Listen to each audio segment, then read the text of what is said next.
Bienvenue sur le podcast Junko. Je suis Florence Verdière et je vous emmène avec moi dans mon exploration du coaching. Vous entendrez ici des interviews de coachs et de coachés qui nous partageront leur parcours et leurs expériences. Avec Junko, l'idée est d'être éclairé dans cette jungle du coaching qui déborde de motivation, d'ambition et de technique. Allons découvrir ensemble le prochain invité. Bienvenue dans le 13e épisode de Junko. Aujourd'hui, je reçois sur le podcast Sonia Thomas. Sonia est donc coach en évolution professionnelle spécialisée pour les élus. Bonjour Sonia. Bonjour Florence. Merci beaucoup d'avoir accepté l'invitation, prendre ce temps Merci à pour vous. nous. Alors, est-ce que vous pouvez vous présenter aux personnes qui nous écoutent aujourd'hui ? Oui, je m'appelle Sonia Thomas, je suis formatrice, consultante coach en évolution professionnelle et j'accompagne les élus dans l'exercice de leur mandat électif.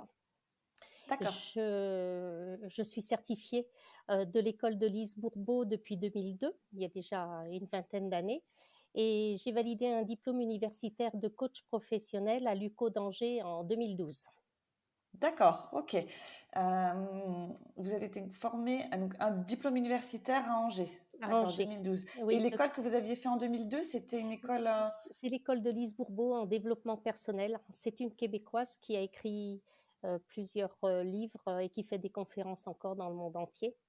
Et c'est à partir de cette période-là où j'ai commencé à m'intéresser véritablement à l'accompagnement plutôt professionnel, parce que ma première expérience pendant 20 ans, elle était dans le commerce. Et j'étais fleuriste et j'accompagnais tous les événements de la vie personnelle. Ça faisait sens pour moi. Et à un moment donné, à l'approche de la quarantaine, je me suis dit que j'avais envie de donner du sens dans l'évolution professionnelle. Et tout comme vous, vous expliquez comment vous avez créé Junko et comment vous en êtes arrivé à ce nom de cette femme qui avait fait et qui avait exploré l'Everest. Moi, je suis arrivée à Arceliance pour l'art, justement, de ce premier métier qui était dans la création et de la résilience qui, je trouve, fait sens dans notre métier, dans mon métier de coach. Ah ouais, c'est super. Ah oui, Arceliance, donc c'est le nom de votre entreprise, C'est votre ça, société. Et donc ça vient en partie aussi de votre ancien métier. Donc vous avez été 20 ans fleuriste. c'est ça. Génial. Vous aviez votre boutique? Voilà, j'ai eu plusieurs magasins. Le premier, j'avais 20 ans. J'ai vraiment l'âme d'une entrepreneuse. J'adore l'entrepreneuriat. Et donc, en 2010, j'ai créé mon cabinet Arceliance pour accompagner tout public en évolution professionnelle. Ouais, super intéressant. D'accord. Et donc là, vous êtes coach, donc déjà depuis, finalement, j'allais dire depuis 2011, mais presque depuis 2002. C'est ça. Je fais Ouais. de l'accompagnement depuis 2002. D'accord. Et comment a évolué votre activité donc depuis 2002 de coach? Alors, de 2002 à 2010, je me suis un petit peu cherchée. J'ai commencé par accompagner des demandeurs d'emploi pour Pôle emploi. Puis, j'ai été certifiée en bilan de compétences par les OPCO, les organismes paritaires qui collectent le 1% de la formation continue. Et j'ai également accompagné 250 militaires en reconversion professionnelle pour le ministère de la Défense. Et D'accord. puis, et puis j'ai exercé 2 mandats. Donc, j'ai été Ah, moi-même élue comme adjointe aux ressources humaines et à la communication. Et puis, j'ai été aussi déléguée communautaire au pays de Châteaugiron. Et à ce moment-là, j'ai travaillé avec un cabinet qui fait de la formation pour les élus. Et j'ai observé les besoins d'accompagnement des élus. Et là, je me suis dit, il y a certainement un lien entre mon métier, mon expérience d'élu et l'accompagnement des élus de la République dans l'exercice de leur mandat. d'accord, super riche tout ça. Et je reviens là aux militaires. Vous avez accompagné 250 militaires. C'était dans l'exercice, enfin, dans l'exercice de leur fonction pour les accompagner dans. C'est-à-dire que les militaires, leur mode de fonctionnement a changé, ils sont maintenant plutôt en CDD, c'est-à-dire qu'ils signent des contrats d'une durée déterminée. Et quand ils arrivent à la fin d'un contrat, ils ont un accompagnement pour les aider à rebondir dans une reconversion professionnelle. Ah ouais, d'accord. Ok. Alors ça, c'est très intéressant parce que Oui. tout comme chez les élus, c'est tout type public avec des gens qui ont des parcours professionnels et personnels complètement différents. Et donc, ça fait une palette d'accompagnement diverses et variées et ça m'oblige justement de préciser ces accompagnements sur mesure. J'ai lu sur votre LinkedIn, en regardant un petit peu, une phrase qui m'a fait tilt, qui dit: «La confiance est une habitude qui peut être développée en agissant comme si vous l'aviez déjà». Est-ce que vous pouvez nous en dire plus sur Oui, cette et phrase oui, que vous avez choisie? la confiance pour moi, c'est la clé de tout. Dès qu'on a cette capacité à avoir confiance en soi, tout est possible. Mais pour avoir confiance en soi, ce que je crois, c'est qu'il faut avoir une vision pour l'avenir et avec des buts positifs. C'est-à-dire que on voit bien, on est dans une société où on nous fait beaucoup peur, où les informations sont terribles, et on est dans un pays où on a vraiment beaucoup de ressources et où on a beaucoup de chance. Donc à un moment donné, on a cette possibilité de regarder le verre à moitié vide, mais aussi de le regarder à moitié plein. Moi, je préfère le regarder à moitié plein. Je ne mets pas de côté ce qui se passe parce que effectivement, c'est la réalité, c'est le contexte. Mais ce que je crois aussi, c'est que euh, nous ne sommes pas là pour longtemps. Nous ne sommes qu'un passage et que je trouve que d'avoir cette vision, cette feuille de route avec des points positifs permet d'enrichir cette confiance. Et après, tout est possible, quoi. C'est certainement ce qu'avait cette femme qui montait sur l'Everest. Il lui en fallait de la confiance pour aller braver tous les éléments de la nature. Donc pour vous, la confiance, c'est, comme une forme d'optimisme, en fait? Oui, c'est d'ailleurs je me décris comme étant fataliste optimiste, c'est-à-dire que la fatalité, vous n'y pouvez rien, ça arrive, mais je préfère être une femme de solution plutôt qu'une femme de problématique. Femme de solution. OK. Est-ce que vous pouvez nous parler un peu plus de l'accompagnement, que vous proposez aux élus? Qu'est-ce qui se joue quand on est, un citoyen, lambda, j'ai envie de dire, et qui est amené à devenir élu, de la République? Alors justement, c'est un gros changement. Parce que quand on est un citoyen lambda, on n'imagine pas ce que ça peut représenter de porter l'écharpe. Il faut être fort dans ses convictions, il faut avoir des compétences, avoir l'envie de les mettre au service de l'intérêt général. C'est aussi un état d'esprit. Euh, L'élu qui se retrouve euh, au lendemain des élections, tout le temps qu'il fait campagne, il a l'impression qu'il est en train de porter un projet, tout ça, et au matin où il est élu, il se rend compte que euh, c'est un sacerdoce, c'est pas un métier, parce qu'il n'y a pas de fiche de poste, mais par contre, tout d'un coup, il devient avec des responsabilités très importantes et très impliquantes. Il devient employeur parce qu'il se retrouve dans une mairie où il y a une équipe d'agents et même dans des mairies qui sont pas très importantes, hein, puisque en Ille-et-Vilaine, il y a 333 communes avec beaucoup de communes à moins de 1000 habitants. Mais même quand il y a moins de 1000 habitants, l'élu se retrouve employeur avec un secrétaire de mairie, avec une équipe au service technique. Cette posture-là, il n'a pas forcément l'habitude de l'avoir exercée. On lui demande tout d'un coup une prise de communication qu'il doit contrôler parce qu'il devient personnage public. Il ne peut pas tout dire, il doit aussi préserver sa famille. Il faut aussi le renforcer pour rester engagé. Si vous avez vu le nombre de démissions des Mmh, élus, là, mmh, c'est quand mmh. même important. On va arriver là 2024, on va être à 2 ans des élections de 2026. Là, il faut travailler sur sa communication pour porter un bilan solide. Bien sûr, hein, si l'élu veut repartir, s'il veut pas repartir, mais c'est toujours important de toute façon pour le suivant également. Et quel conseil vous donneriez justement à quelqu'un qui va être exposé au grand public? Je pense notamment à la gestion des critiques.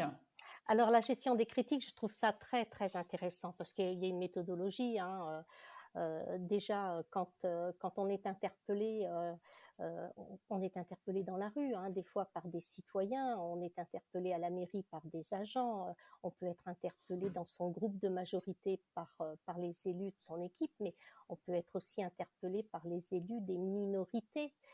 Ça fait partie aussi du conseil municipal. Tout ça, ça enrichit le débat. La première des choses, c'est d'écouter, d'accueillir. Il y a un proverbe chinois qui dit il faut d'abord vider sa tasse pour pouvoir à nouveau la remplir. Ce travail d'écoute, tout le monde n'est pas formaté non plus pour accueillir, pour ne pas tomber dans le reproche, le jugement, l'accusation. Euh, il faut aussi écouter l'autre pour l'amener à changer de position, mais pour soi-même aussi, changer de position, se dire, tiens, finalement, c'est intéressant, cette confrontation, parce que je n'avais pas vu les choses comme ça. C'est une opportunité pour poser des questions, pour lui faire préciser, mais nous aussi pour nous éclairer dans qu'est-ce qu'il est en train de dire, qu'est-ce qui est en train de se jouer. Et puis, moi, j'aime beaucoup aussi terminer par, idéalement, quelle serait la solution, parce que là, ça ramène à se responsabiliser, quoi. Et Michel Debré disait que il y avait une nécessité de la critique et du conflit, parce que du conflit naît la rencontre, de la rencontre naît la confrontation, et de la confrontation naît le compromis ou le rapport de force. Donc, ça se vérifie après par les élections. Au niveau national, ça peut être le 49-3. Vous voyez, après, on arrive sur aussi des spécificités beaucoup plus techniques, j'ai envie de dire, de ce qu'est l'exercice d'un mandat. Et quand ça vient un peu justement taper sur la confiance dont on parlait tout à l'heure, comment on peut gérer ça émotionnellement? Émotionnellement, je pense que de toute façon, ces émotions, il faut les vivre. Déjà, leur donner la place et la liberté. J'ai un élu à un moment donné que j'ai voulu rassurer parce qu'il était triste et il me dit, mais Sonia, laissez-moi vivre ma tristesse. Oui, bien sûr, c'est ce temps d'écoute aussi que je précisais tout à l'heure pour permettre à vider sa tasse, et ce temps de tristesse, il est cette première émotion. Et derrière, il faut valoriser, quoi, parce qu'il y a tellement de belles choses que les élus font. En plus d'être élu, c'est pas comme un métier où vous êtes recruté, où on vous demande si vous avez un diplôme, si vous avez des compétences. Quand vous vous retrouvez élu, il y a des projets à porter dans une collectivité, on vous les confie, et là, à partir de là, ben vous saviez pas que vous étiez capable, et tout d'un coup, vous êtes capable, quoi. Donc, d'où l'intérêt aussi en fin de mandat d'aller valoriser toutes ces compétences qui ont été développées tout au long d'un projet. D'accord, mais c'est vrai que ça me fait penser quand on intègre une entreprise ou quand on devient manager sans avoir été formé, etc. Mm. On en parlait dans l'épisode précédent. C'est vrai que on est d'un coup lancé comme ça dans des nouvelles activités. On ne sait pas de quoi on est capable et on peut être effectivement agréablement surpris de ce qu'on est amené à réussir à faire, quoi. C'est ça. Est-ce que on parle souvent donc de leadership. Est-ce que vous pouvez nous expliquer ce que c'est le leadership et comment on peut développer son propre leadership? Alors déjà, avoir du leadership, c'est peut-être pas donné à tout le monde. Tout le monde n'en a pas envie non plus. Mm. Quand je pense aux hommes et aux femmes qui, pour moi, représentent le leader, je me rends compte que ce sont des gens qui ont une personnalité, des convictions, qui sont visionnaires, qui sont engagés, impliqués, euh, qui ont envie de faire bouger les lignes, qui osent, qui confrontent. Je ne vais pas dire qu'ils n'ont pas peur, parce que je suis sûre qu'ils ont peur, mais ils y vont quand même. Et c'est vrai qu'une fois qu'ils y sont allés, ça ne marche pas à tous les coups, mais quand ça marche, ça permet d'avoir des résultats positifs à valoriser, à valider, et c'est aussi des exemples. Un leader, pour moi, il doit être exemplaire. C'est aussi ce Mm. qu'on dit chez les militaires. Ouais. Comment on peut le développer, ce leadership? Comment on peut réussir à s'épanouir en tant que leader? Je crois que déjà, pour être leader, il faut faire preuve de générosité et aimer les gens. Il y a besoin d'affirmer ses décisions et de mettre en œuvre ses choix avec humilité. Je pense que c'est une des premières qualités. Et puis, aussi avoir une forme de gratitude, savoir remercier. Donc vraiment aller à la rencontre de l'autre et toujours être en contact avec les autres pour pouvoir aussi être proche, parce que vous parlez d'avoir une vision, d'être visionnaire, de pouvoir être proche aussi des besoins et des problématiques finalement. Alors, il y a cette vision et puis il y a la confrontation. J'ai Mmh. longtemps cru que la confrontation, j'y mettais une définition négative. Je crois que j'y ai mis une définition négative jusqu'en 2012, quand j'ai préparé mon DU de coach. Et à ce moment-là, j'ai compris que dans le mot confrontation, il y avait le mot, il y avait se rencontrer. Pour se rencontrer, il fallait se confronter. C'est-à-dire que effectivement, ça pouvait être agressif des fois, mais pas que. Ça peut aussi être bienveillant. Et dans la confrontation, ça permet aussi d'échanger nos regards et de s'ouvrir et de se remettre en question aussi vers d'autres postures, d'autres angles qu'on ne connaissait pas. On ne connaît pas tout, donc ça permet d'ouvrir. Et donc, comme vous dites, développer son leadership, c'est aussi tenter des choses, oser. C'est Et clair. effectivement, des fois, ça marche pas. Mm, Donc, d'en avoir conscience et de l'accepter, de l'accueillir, de l'écouter, mm. comme vous dites. Et, euh, Et quand ça marche, on et est les quand rois ça du monde. marche, comment? Et quand ça marche, on est les rois du monde. Ouais, d'accord. Ouais. Oui, c'est souvent impactant, quoi, dans ce sens-là, quoi. C'est ça. Quand ça a réussi fort, Mm. quoi. Hmm. Et puis quand ça réussit, faut l'utiliser après. C'est une manière aussi de se sécuriser, de rassurer. De rassurer. Je crois que l'accompagnement personnalisé sur mesure, comme on l'exerce nous dans nos métiers de coach, une des clés, c'est de rassurer. Donc, de rassurer en mettant en avant les réussites, justement? Oui, c'est un des axes. Hmm. D'accord.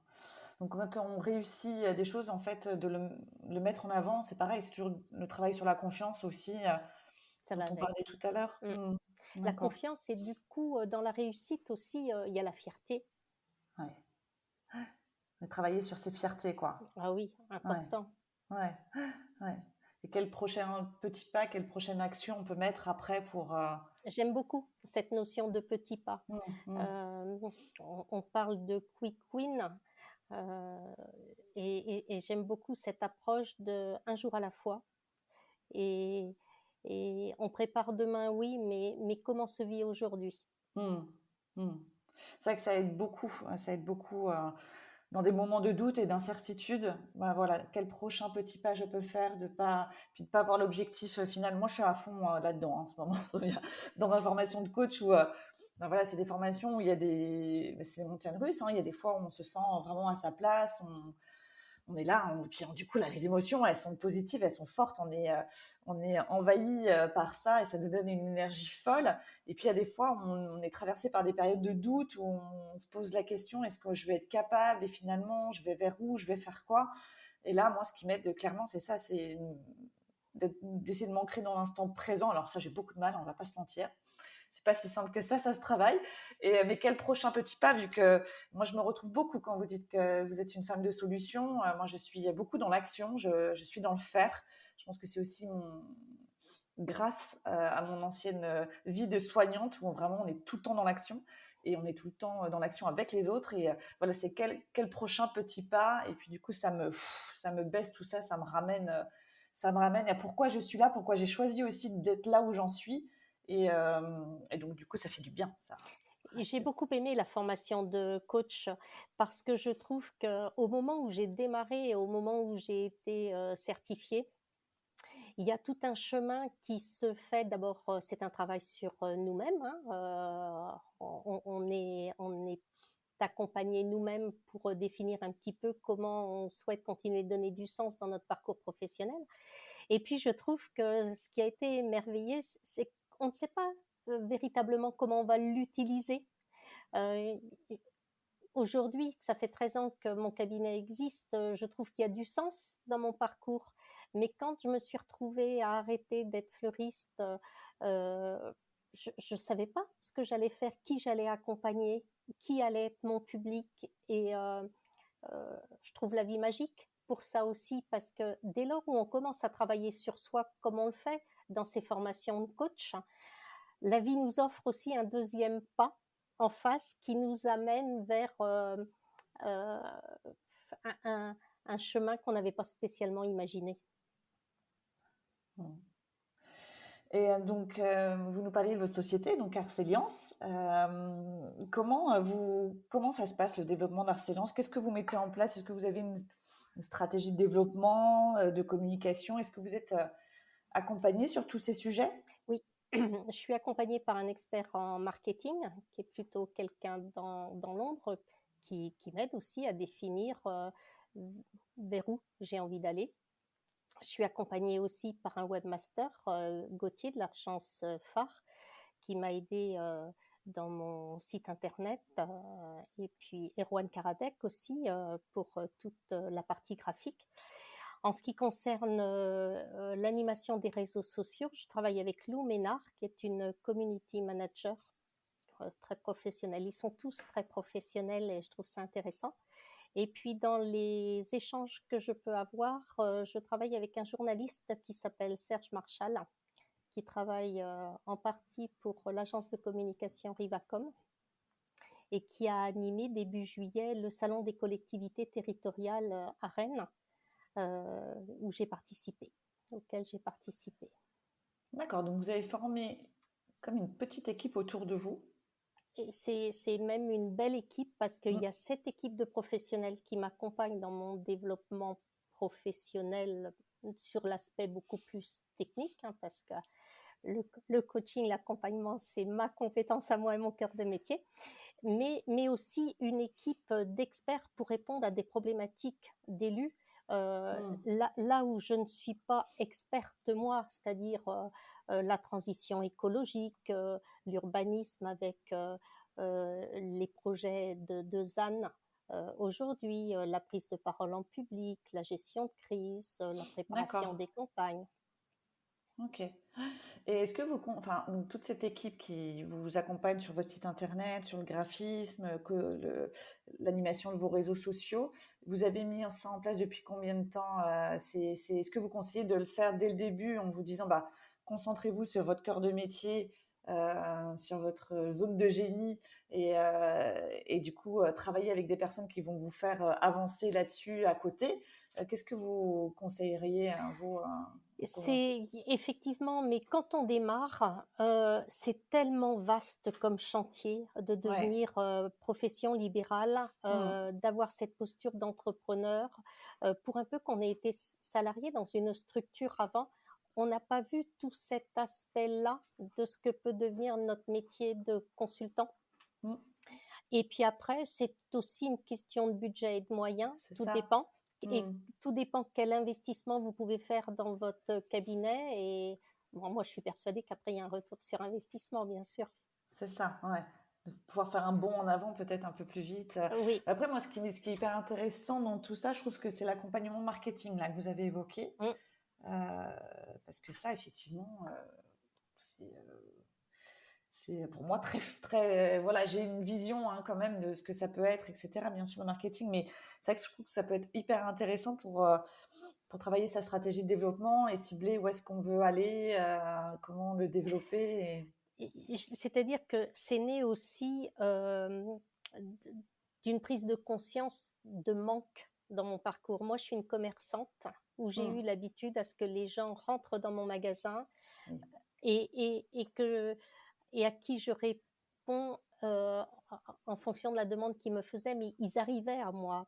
Dans ce coaching, dans ce métier de coach, il faut parfois aller chercher ses clients, c'est un métier de commercial, et là, moi, je ne sais pas faire ça. Hmm, hmm. Et finalement, cet expert en marketing, il m'a appris aussi à créer l'événement. Hmm. Euh, Après, là encore, la vie est magique. Un salon des collectivités territoriales, il y avait 11 ans qu'il n'y en avait pas eu un à Rennes. On a commencé à travailler ensemble en début d'année et le salon a eu lieu début juillet. Ouais, ouais. Donc, Super, super aligné, quoi. c'est L'évidence. ce que j'appelle la sérendipité et je suis toujours émerveillée quand ça arrive parce que je me dis, encore une fois, il faut se faire confiance, quoi. Hmm, Il y a ce que je vais mettre en œuvre et puis il y a ce que la vie va m'apporter qu'aujourd'hui, je ne sais pas, quoi. hmm. Est-ce que vous auriez une histoire de coaching à nous partager d'une personne, par exemple, que vous avez accompagnée, qui vous a particulièrement marqué pendant votre parcours de coach? Oui, sur les dernières élections là, de 2019-2020, des élections de 2020, en 2019, j'ai accompagné un élu. Alors, je les appelle des petits élus avec beaucoup de tendresse parce que je suis moi-même passée par là, c'est-à-dire un élu, un conseiller municipal qui n'a pas de responsabilité, qui n'est même pas adjoint, tout ça, et qui s'est préparé pour la campagne municipale de 2020 pour devenir maire. On a commencé à travailler sur sa campagne et puis assez rapidement, il s'est dit que les voyants étaient ouverts pour qu'il puisse être élu maire et qu'il aurait bien voulu se retrouver vice-président dans une intercommunalité. Donc, je lui ai demandé combien il y avait de candidats. Il m'a dit 15. Et combien il y avait de places. Il m'a dit 4. Donc, à partir de ce moment-là, je me suis dit, waouh, là, il y a du challenge. J'aime bien, mais je trouvais ça quand même un petit peu haut. Et on a travaillé énormément sur les fonctions qu'il y avait disponibles là, sur ces 4 postes-là. Dans l'idéal, qu'est-ce qu'il préférait? S'il n'avait pas ce qu'il voulait, est-ce qu'il en prenait un autre? Est-ce qu'il ne prenait pas? Comment il fallait qu'il fasse? Est-ce qu'il fallait qu'il aille à la rencontre? De qui? On s'est posé tous les deux toutes ces questions-là. Et puis à chaque rendez-vous après, il m'a fait un débrief des contacts qu'il avait pris et de comment ça s'était mis en place. Et puis finalement, il a été élu maire et aujourd'hui, il est vice-président. Et puis un matin, il m'a appelé en me disant, et maintenant, on me demande de faire les élections pour le conseil départemental. Qu'est-ce que t'en penses? Je dis, et toi, qu'est-ce que t'en penses, toi? Il dit, moi, j'ai très envie d'y aller. Je lui dis, écoute, essaie.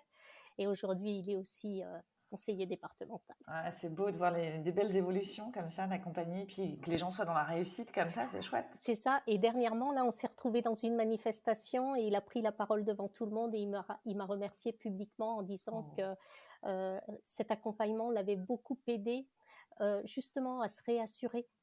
Parce que finalement, techniquement, c'est lui qui a fait le travail. Moi, j'ai rien fait. Mais c'est le rythme de nos rendez-vous qui ont aussi structuré son projet et la mise en œuvre de ses actions. Alors là, il y a un truc qui me... Donc là, on sent votre humilité, pardon. Vous dites, de toute façon, c'est pas moi qui ai fait le travail, c'est lui. Donc ça, j'ai bien compris dans le coaching que le client est responsable de ses résultats, que c'est lui qui fait le travail, qu'on accompagne. Mais quand même, c'est vrai il vous remercie quand même publiquement, devant une foule, finalement, de ce que je comprends. Ouais. Et il y a cette humilité de coach en disant c'est pas moi qui ai fait le travail, limite j'ai rien fait, mais vous y étiez quand même, vous avez été sa partenaire de jeu quelque part. Alors c'est ça que j'ai du mal encore à saisir, comme si le coach en fait n'osait pas dire votre fierté quand même, comme vous disiez, c'est votre réussite aussi quelque part, non? Oui, mais comme j'ai appris en DU de coach et ça, merci, merci, merci, parce que je trouve que c'est tellement important. C'est-à-dire que nous, en tant que coach, on est responsable du cadre. On est là pour poser le cadre. Oui. Et le coaché, lui, il va y amener ce qu'il a envie d'amener. Et oui, c'est un travail d'équipe. C'est clair que si on n'avait pas travaillé ensemble, la réussite, elle n'aurait peut-être pas été celle-là. Et puis, ce dont je suis sûre, c'est qu'on permet à nos coachés d'aller plus vite. Voilà, c'est ça. Okay. D'être plus efficient. Ouais, okay. Ça, c'est une vérité, c'est clair. Donc, c'est ça, en fait, à mettre peut-être en avant cette réussite du coach, oui. Parce qu'il y en a quand même, oui. de permettre à la personne d'aller plus vite, quoi. Et puis, moi, j'adore ce métier, tout comme j'ai accompagné mes clients quand j'étais fleuriste, aussi bien au moment d'un mariage où là, c'est très heureux, mais d'un décès aussi, où on accompagne le processus de deuil sans le savoir, parce que quand on est fleuriste, on n'est pas formé à ce genre d'accompagnement. Aujourd'hui, ma fierté, c'est quand j'ai accompagné un élu qui progresse aussi dans sa carrière d'élu, parce qu'on ne parle pas beaucoup de carrière, mais d'empêche que oui, c'est une minorité des élus qui font de la politique et qui en vivent, je crois que c'est 20%. Mais c'est vrai qu'il y a des gens autour de moi aujourd'hui qui sont devenus des grands élus. Et ça m'émeut beaucoup de me dire que je les ai connus à un moment où ils n'avaient pas ce genre de responsabilité-là. Et quand je suis invitée à aller à l'Assemblée nationale ou au Sénat, je me dis, j'adore ce que je fais. Ouais, ça le fait quoi, quand même. Ça le fait bien. J'adore ce que je fais. Bah oui, j'imagine. C'est sûr que c'est chouette, c'est chouette. Bon, eh ben Sonia, merci beaucoup pour cet échange. Voilà. C'était très intéressant. Je voulais vous poser une petite dernière question. Qu'est-ce que vous aimeriez qu'on retienne de notre échange? J'aimerais citer Jean d'Ormesson qui dit tout le bonheur du monde est dans l'inattendu. J'adore l'inattendu. Oh là là. Ah bah ouais, moi aussi, je suis fan de l'inattendu. Heureusement que l'inattendu est là, hein, parce que c'est ça qui, ça, moi, ça m'émerveille. Ça me pareil. Exactement. Plein de fois où je me dis, non, mais là, c'est quand même dingue et ça me porte, quoi. C'est hyper, c'est sûr. Mais il faut être aussi en veille. Je suis un peu en veille de l'inattendu. Faut réussir à le saisir aussi, quoi. Il faut le saisir, mais je trouve qu'il faut aussi déjà savoir se poser la question de quoi j'ai envie, qu'est-ce qui m'émerveillerait dans l'idéal, ce serait quoi? Et là, Lise Bourbeau disait faites attention à ce que vous demandez parce qu'il va vous arriver exactement ce que vous avez demandé, donc précisez bien quand même. Génial. Bah, merci beaucoup, Sonia. Merci Florence. C'était vraiment hyper intéressant. C'était chouette cet échange. Je vais mettre en lien votre site internet, les contacts de Sonia, si ça vous intéresse pour les personnes qui nous écoutent, d'aller un petit peu plus loin. Vous allez voir que le site est canon. Moi, je suis fan. Donc voilà, un grand merci, Sonia. Au plaisir de suivre vos différentes activités, vos évolutions. Et puis, à très bientôt pour prendre des nouvelles. Eh ben, bonne continuation à vous, Florence, et puis belle réussite sur ce beau métier d'être coach. Merci beaucoup, Sonia. À bientôt. À bientôt.